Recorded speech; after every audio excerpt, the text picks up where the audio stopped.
wala sa plano, nabudol. Nabudol ng 55% sale. Ngayon, tuyo-tuyo na lang sila 1 linggo. Yung budget pang ulam, naging hoka.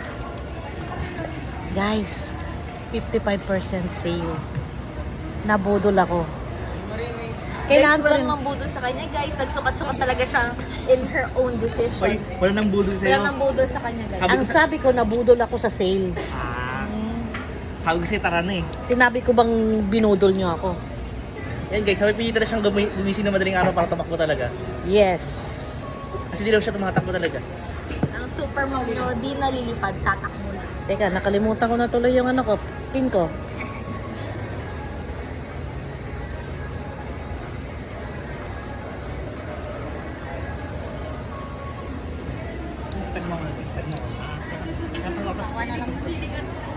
Ayan guys, itong sapatos na to, ayan. Matagal ko nang gustong bilhin yan, kaso sobrang bigat sa bulsa. Hindi guys, Ngayon, hindi lang talaga siya tumatakbo ng seryoso. sakit sa paa kasi, yung ordinarong ano. Naka A6 ka, masay sa paa mo A6. Eh, syempre binabagayin dahil malapad ang paa Tatlo ko. pala yung A6 niya sa bahay. Tatlo yung A6 niya sa bahay. So guys, ganito ang mga super mom. Hindi bumibili kapag hindi sale.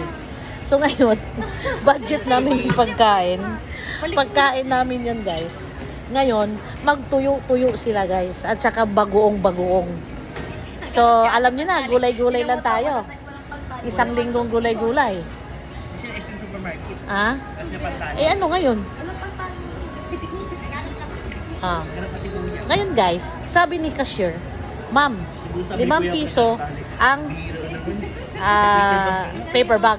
Hindi.